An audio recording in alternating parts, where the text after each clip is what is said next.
बिस्मिल्लाहिर्रहमानिर्रहीम। अस्सलाम वालेकुम नाज़रीन, आप यूट्यूब चैनल देख रहे हैं और मैं इमरान खान हूँ। सबसे पहले तो पाकिस्तान तहरीक इंसाफ पर पाबंदी लगने का मामला, इस पे कुछ चीज़ें मैं आपके सामने रखूँगा, उससे आपको आइडिया हो जाएगा कि ये गेम क्यों खेला जा रहा है और कैसे खेला जा रहा है। कुछ चीज़ें सामने आई हैं। इसमें एक तो ये है कि नवाज शरीफ साहब अकेले रह गए हैं। अब तक की जो इस वक्त सिचुएशन है उसमें नवाज शरीफ साहब अकेले रह गए हैं भागने वालों में, क्योंकि देखिए इमरान खान साहब का मुकाबला करने में नवाज शरीफ साहब बहुत बुरी तरह थकावट का शिकार है। वो आसाबी तौर पे भी थक चुके हैं क्योंकि इमरान खान हार नहीं मान रहे।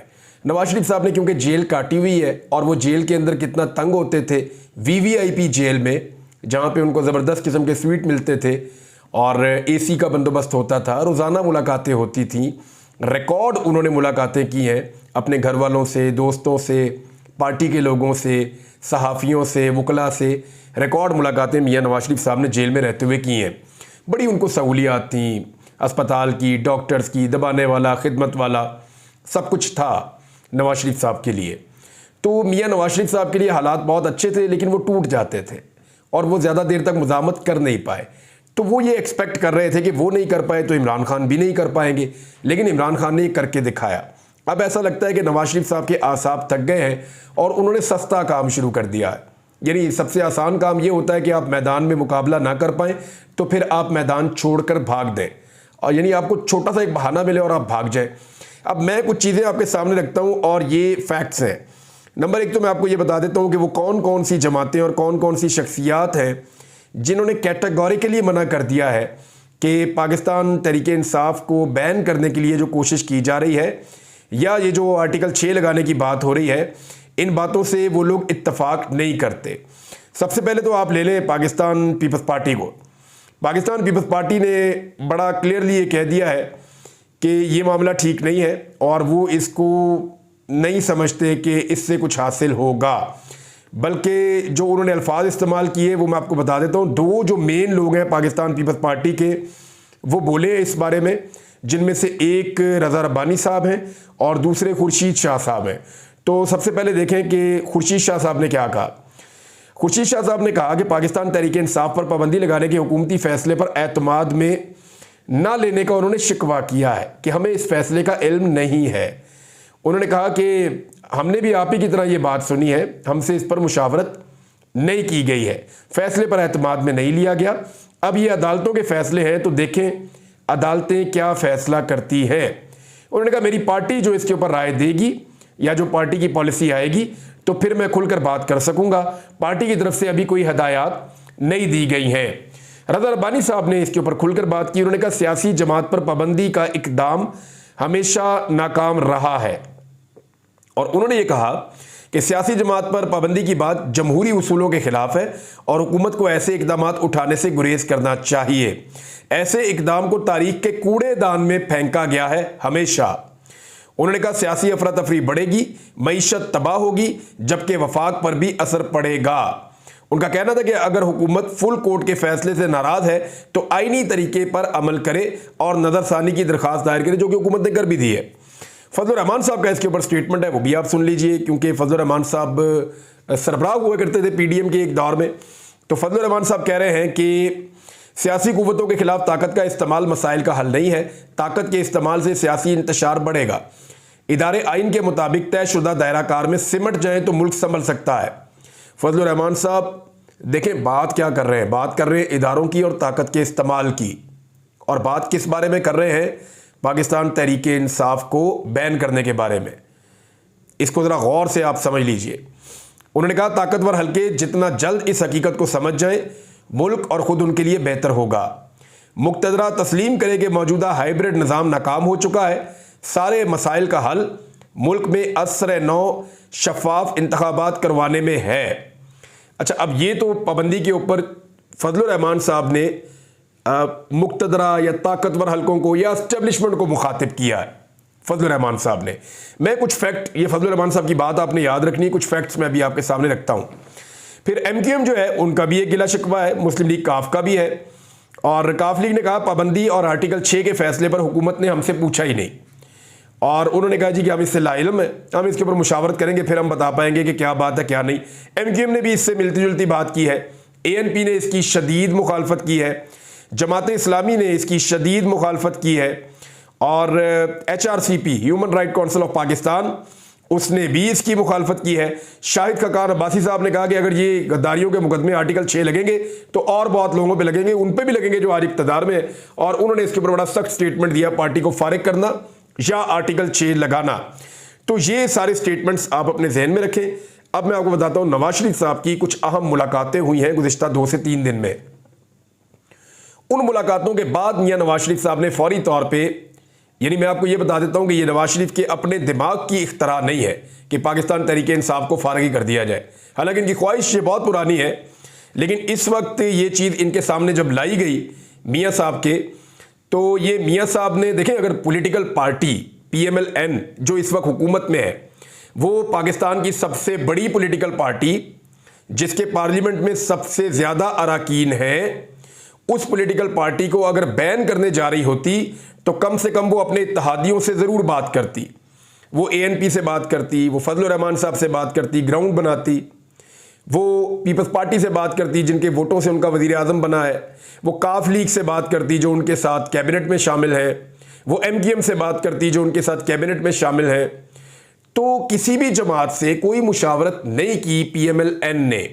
इसका मतलब मैं आपको सादा समझाता हूं कि ये PMLN का खेल ही नहीं है, ये उनका अपना सियासी पत्ता नहीं है, बल्कि उनको इसका ऑर्डर मिला है और उन्होंने फौरी तौर पे हुक्म बजा लाए और इसके ऊपर एक प्रेस कॉन्फ्रेंस की है।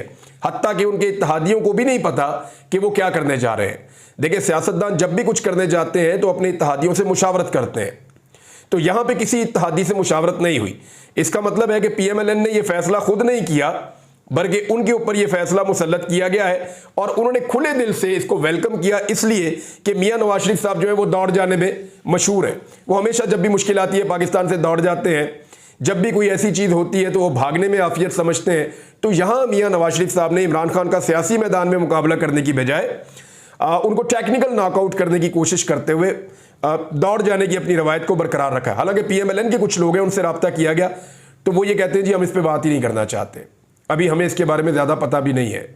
यानी जब खुरम दस्तगीर से पूछा गया, उन्होंने कहा जी अता तारड़ से पूछे, ये अता तारड़ इसके बारे में बताएंगे, उन्होंने इसके बारे में बात की है, तो उन्होंने गुरेज किया। इस तरह और लोग हैं वो भी ये कह रहे हैं। मियाँ जावेद लतीफ़ साहब हैं, उन्होंने भी इसके ऊपर तहफ़्फ़ुज़ात का इजहार किया कि ये मामला जो है इसको अब किस तरह वो डिफेंड करेंगे। बाद में एक पॉलिटिकल पार्टी बैन कर रहे हैं, तो ये उसका फ़ायदा इमरान खान साहब को होगा, ये सारे जानते हैं। और कल को ये सारे इल्ज़ाम लगाएंगे कि जी एस्टेब्लिशमेंट ने इमरान खान को मज़ीद फ़ायदा दे दिया। तो अब आसिफ अली जरदारी साहब को मनाने का टास्क है। वहाँ पे भी सुनने में आ रहा है कि एक अहम मुलाकात हुई है और दीगर पॉलिटिकल पार्टीज जो है उनको भी मनाने की कोशिश की जाएगी। लेकिन क्या ये पॉलिटिकल पार्टीज मान जाएंगी एक पॉलिटिकल पार्टी को जो पाकिस्तान की सबसे बड़ी पॉलिटिकल पार्टी है, जो पूरे पाकिस्तान के अंदर वोट लेती है, जिसने पाकिस्तान में सबसे ज़्यादा वोट और सबसे ज़्यादा सीटें भी ली हैं, उस पॉलिटिकल पार्टी को बैन कर दिया जाए? क्या पीपल्स पार्टी ये मानेगी? अभी देखते हैं कि पीपल्स पार्टी जैसी जमहूरियत पसंद जमात होने की दावेदार जरदारी साहब के ज़ेरे साया, यानी बिलावल जरदारी और आसिफ जरदारी के ज़ेरे साया, वो किस किस्म का फैसला करती है। ये दौड़ जाने के हवाले से एक स्टेटमेंट जो है वो बैरिस्टर सैफ साहब ने भी दिया है और उनका ये दावा है कि लंदन प्लान जो है वो तहस नहस हो गया है। और दूसरा उन्होंने ये कहा कि अवाम भागने वालों पर नज़र रखें, अभी कुछ लोग भागने वाले हैं और ये दौड़ जाएंगे क्योंकि हालात इनके हाथ से निकल रहे हैं। उन्होंने कहा कि पश्तो में कहावत है कि गधे को दुम से पकड़ने की कोशिश की जा रही है। दरबारी वुज़रा और पे दर पे कॉन्फ्रेंसेस कर रहे हैं और ये पाकिस्तान तहरीक-ए-इंसाफ ने इसके ऊपर एक जो रद्द-ए-अमल दिया, उनका भी यही कहना है तहरीक-ए-इंसाफ का कि ये प्रेस कॉन्फ्रेंस सिर्फ अदालती फैसले के रद्द-ए-अमल के तौर पे है और ये एक हवाई फायरिंग है, इसके नतीजे में होगा कुछ नहीं। और उन्होंने इसके ऊपर कड़ी तनकीद की है जो प्रेस कॉन्फ्रेंस की है अता तारड़ ने, यानी इंफॉर्मेशन मिनिस्टर ने। और ये है जी सिनेरियो इस सारे खेल का कि यहाँ पे मियाँ नवाज शरीफ साहब को ऐसा लगता है कि अचानक ख्वाब आता है या हुक्म आता है और वो हुक्म बजा लाते हैं। उनकी पार्टी फौरी तौर पे जो है, क्योंकि नवाज शरीफ साहब को लगा इसी तरह जान छूटेगी मेरी, और बाकी पार्टियों से वो मुशावरत भी नहीं करते, फ़ौरन अनाउंस कर देते हैं। बाकी पॉलिटिकल पार्टी इससे अपने आप को अलग रखती हैं, फिर बाकी पॉलिटिकल पार्टीज़ को कैसे मनाया जाएगा इसकी यकीन दहानी भी मुबैना तौर पे करवाई गई है। अब देखते हैं कि होगा क्या, मगर सियासी एतबार से ये नवाज शरीफ साहब की ये खुदकुशी है, मुझे ऐसा लगता है कि ये एक सियासी खुदकुशी है जिसका नुकसान इनकी जमात को होगा और इनकी अपनी जमात के लोग भी इस फैसले का दिफा नहीं कर पा रहे हैं। अब आ जाए, कुछ और खबरें हैं मेरे पास। उनमें एक खबर तो यह है, पाकिस्तान तहरीक इंसाफ के जो हलफनामे हैं वो तकरीबन मुकम्मल हो गए हैं। अब तक की इतला के मुताबिक 41 आज़ाद उम्मीदवार जिनके पास पाकिस्तान तहरीक इंसाफ की हमायत थी, उन 41 में से 38 यानी 38 के बयान हल्फी पाकिस्तान तहरीक इंसाफ की मरकजी क़यादत को मिल चुके हैं। तो अब 38 उनके पास आ गए, बाकी रह गए 3।